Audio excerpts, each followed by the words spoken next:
Good afternoon and welcome to today's Clergy Check-in for Monday, November 16th. When I was in rabbinical school back in 1981, I was the president of the student body. And we were holding a convention on diversity and gender.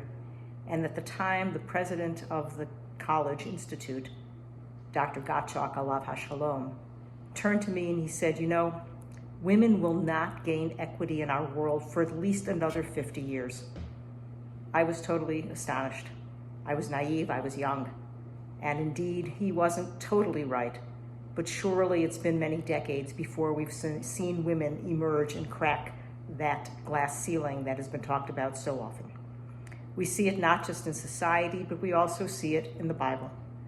This week's Torah portion of Tol'dot details the birth of Esau and Jacob and takes us through their young adulthood when Esau's birthright is stolen by his younger brother, and then Rebekah makes Jacob be complicit in fooling his aging and blind father, Isaac, into giving him the blessing.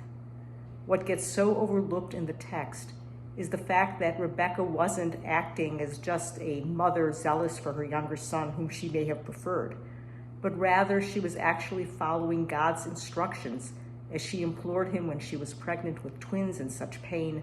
And God says that you are carrying two nations within your womb, and the older will serve the younger. And indeed, by making Jacob lie to his father, she was filling a higher command from God.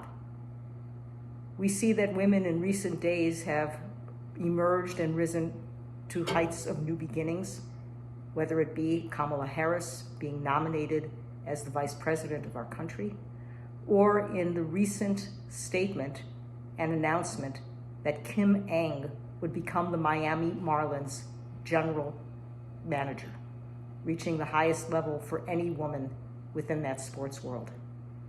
And it was so great to see her accept that great honor with such dignity and humility and still some astonishment.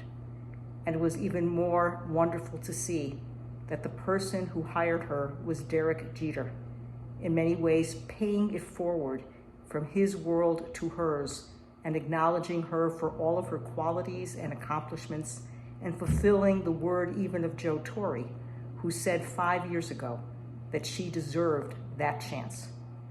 And so we see women emerging within our country, within our world, and within our Jewish tradition, as within recent decades, since that comment made to me by Dr. Gottschalk, women have dug deep into Jewish history and Jewish text to bring women often overlooked or neglected or just invisible, bring them to the fore and to give them their rightful place. Hope you have a safe and a good day. Shalom.